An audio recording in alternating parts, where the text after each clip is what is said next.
Assalamu alaikum everyone, this is Shaista Siddiq, KNB Scholar 2024 and I hope कि आप सब खैर वाफियत से होंगे और डिफरेंट स्कॉलरशिप एप्लीकेशंस पर काम कर रहे होंगे।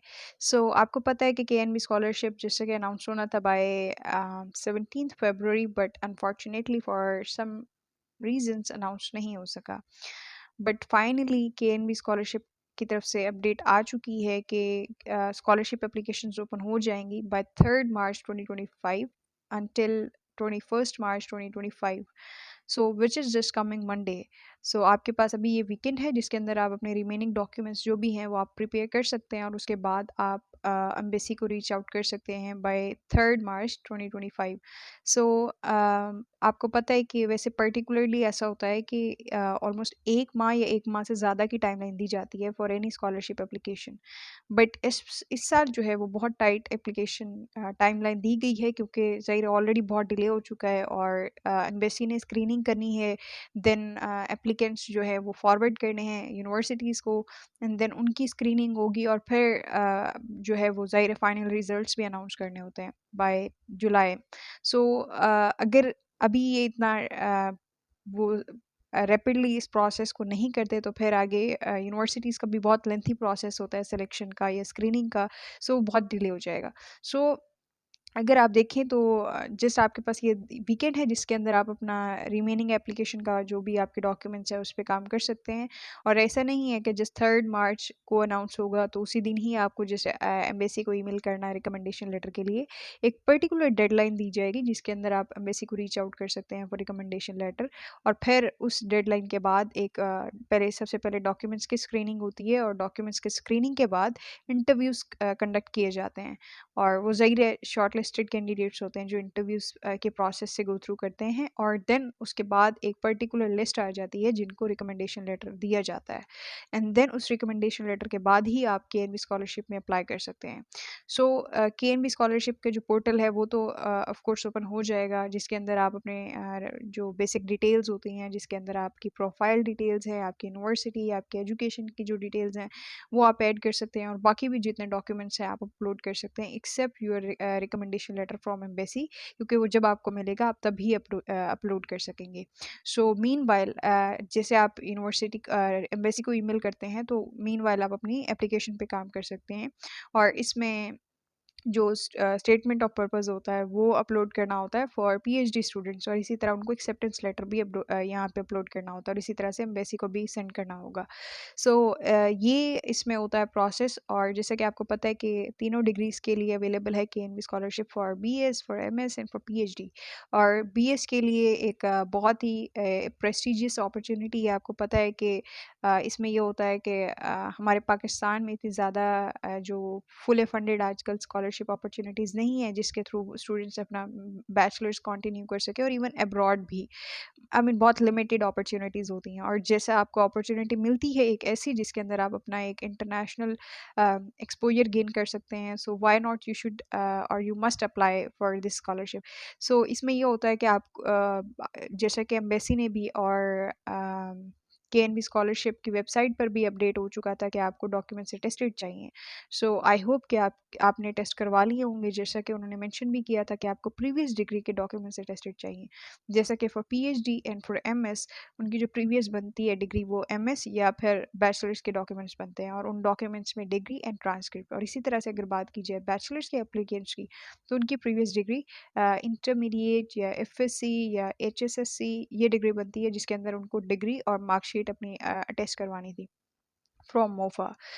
सबसे पहले बोर्ड से करवानी होती है, then IBCC and then MOFA. और इसी तरह से जो डिग्री के यूनिवर्सिटी के डॉक्यूमेंट्स होते हैं वो आपको सबसे पहले यूनिवर्सिटी से वेरीफाई करवाने होते हैं, या फिर वो उस वेरिफिकेशन के विदाउट भी आपकी जो है वो HEC से अटेस्टेशन हो जाती है समटाइम्स, और मेनली आपको वहाँ से अटेस्ट करवाने हैं और फिर इसके बाद मोफा।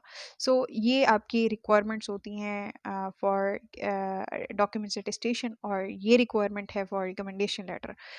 आई होप कि आपने टेस्ट करवा लिए होंगे। और इसी तरह से कुछ और डॉक्यूमेंट्स भी हैं, बट उनके जैसे कि आपको पता है कि लास्ट ईयर जो डॉक्यूमेंट्स रिक्वायर्ड थे वो मैंने अपडेट किए थे बाय जनवरी, और लेकिन फिर जैसे स्कॉलरशिप एप्लीकेशन जो पोर्टल था वो अपडेट हुआ, तो उसके अंदर से ये हुआ कि कुछ एक तो अटेस्टेशन की रिक्वायरमेंट मेंशन कर दी गई थी, मस्ट कर दी गई थी, वो तो मैं ऑलरेडी अपडेट कर चुकी थी। सो उसके अलावा जो कुछ रिक्वायर्ड डॉक्यूमेंट्स जो लास्ट ईयर मस्ट थे बट वहाँ पे मेंशन नहीं है, which was affidavit, medical certificate और motivation letter for BS and MS applicants. So वो चीज़ें वहाँ पे मेंशन नहीं थी। अब ये क्वेरी है कि ज़ाहिर है वो रिक्वायर्ड है या नहीं। सो जैसे ही आपकी रजिस्ट्रेशन ओपन होगी तो ये क्वेश्चंस आंसर हो जाएंगे। सो फिर वो एक पर्टिकुलर लिस्ट जो जैसे ही अनाउंस होता है तो एम्बेसी भी अपडेट करती है। अभी ये केएनबी स्कॉलरशिप की तरफ से रजिस्ट्रेशन ओपन होगी और इनका एक टाइमलाइन अनाउंस होगा, बट देन उसके बाद हर कंट्री की जो एम्बेसी होती है वो एक टाइमलाइन बनाती है जिसके अंदर उन्होंने अपनी स्क्रीनिंग करनी होती है या पर्टिकुलर उनकी रिक्वायरमेंट्स होती हैं फॉर रिकमेंडेशन लेटर, तो वो अपडेट हो जाएगी उनकी तरफ से। तो जैसे ही वो एक अपने सोशल मीडिया पेजेस पर भी अपडेट कर देते हैं कि ये डॉक्यूमेंट्स हैं जो आपको हमें सेंड करने हैं फॉर रिकमेंडेशन लेटर, और फिर आपने वही डॉक्यूमेंट्स अपने रेडी कर लेने हैं। मेडिकल सर्टिफिकेट, एफिडेविट और ये डॉक्यूमेंट्स तो आप बहुत इजीली प्रिपेयर कर सकते हैं, जो बट जो मेनली टाइम टेकिंग होता है टेस्टेशन का, और वो उन्होंने 2 माह पहले ही अपडेट कर दिया था कि इस साल मस्ट होगा। सो उसके बाद अगर बात की जाए जो मेन चीज़ है ये जो आपकी ऑनलाइन एप्लीकेशन होती है उस पे जो मेन कंसर्न होता है या जो एक पॉइंट है या जो एक पॉइंट ऑफ डिफरेंस है वो आपका जो यूनिवर्सिटीज़ होती हैं जो आप सेलेक्ट करते हैं या जो प्रोग्राम होता है।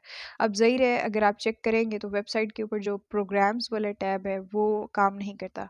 हाँ, फर्दर जो यूनिवर्सिटीज़ है वो मेंशन है वहाँ पे, बट आपको कैसे पता चलेगा कि कौन-कौन से प्रोग्राम्स किन-किन यूनिवर्सिटीज़ में ऑफ़र हो रहे हैं? क्योंकि ऐसा नहीं होता कि हर यूनिवर्सिटी हर प्रोग्राम ऑफ़र कर रही हो या हर यूनिवर्सिटी हर प्रोग्राम में ही बेस्ट हो। सो इस तरह से होता है कि अभी आपके पास जस्ट यूनिवर्सिटीज़ की लिस्ट आ रही है, बट जैसे ही स्कॉलरशिप अनाउंस होगा तो उसमें आपके पास पर्टिकुलर जो प्रोग्राम्स ऑफर हो रहे हैं स्कॉलरशिप के अंदर वो भी अनाउंस हो जाएंगे। सो जैसे कि बहुत से स्टूडेंट्स पूछ रहे थे कि इधर एमबीबीएस आता है इस स्कॉलरशिप के अंडर कवर किया जाता है या नहीं, तो फॉर्चुनेटली मेडिसिन के कोर्सेज जो है वो बैचलर्स के लिए भी है और इसी तरह मास्टर इन मेडिसिन जो है वो ऑफर किया जाता है फॉर मास्टर्स एज वेल। सो इस तरह से इसके अंदर जो पर्टिकुलर आपका कंसर्न होना चाहिए, क्योंकि मैंने लास्ट ईयर की जो लिस्ट थी प्रोग्राम्स की वो मैंने चेक की थी और उसमें मास्टर इन क्लिनिकल मेडिसिन और इसी तरह से अगर आप वेटरनरी के लिए अप्लाई करें तो वो वेटरनरी मेडिसिन का भी कोर्स है और इसी तरह से डिफरेंट कोर्सेज आपके अवेलेबल, ऑलमोस्ट हर प्रोग्राम स्कॉलरशिप के अंडर कवर किया जाता है। So you must apply. इसमें अगर आपकी डॉक्यूमेंट से टेस्ट हो चुके हैं तो उसके बाद आई आई डोंट थिंक सो कि आपको कोई इसमें आपकी एम्बिग्विटी होनी चाहिए कि आप अप्लाई करना है या नहीं। बहुत ही इजी प्रोसेस होता है, जिस ये रिकमेंडेशन वाला थोड़ा हेक्टिक प्रोसेस है, इससे आप गो थ्रू करते हैं आपको मिल जाता है, आप पोर्टल पर अपडेट करते हैं, देन उसके बाद यूनिवर्सिटीज़ का प्रोसेस होता है और फिर बाय जुलाई आपको एक जो फाइनल सेलेक्टेड स्टूडेंट्स होते हैं उनकी लिस्ट आ जाती है। सो जैसे ही ये अनाउंस होता है आई होप कि आप पहले पोर्टल को गो थ्रू करेंगे अच्छे से और फिर उसके बाद अपनी एप्लीकेशन स्टार्ट करेंगे और फिर according to the required documents mention by embassy आप वो ईमेल करेंगे एम्बेसी को, और फिर जो है वो बहुत ही पेशेंस के साथ आप ये सारा प्रोसेस करेंगे, क्योंकि स्कॉलरशिप एप्लीकेशंस बहुत पेशेंस डिमांड करती हैं और टाइम, एफर्ट्स, एनर्जी।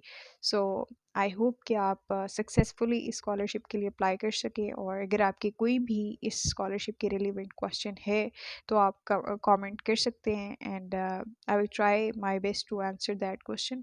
और उसके अलावा जो यूनिवर्सिटीज़ है, प्रोग्राम्स हैं और जो डॉक्यूमेंट्स की क्वेरी है, I will try my best to answer those questions as well, क्योंकि वो मेन कंसर्न है। उसके बगैर ज़ाहिर है आपकी एप्लीकेशन जो है उस तरह से 100% आप उस पे काम नहीं कर सकेंगे।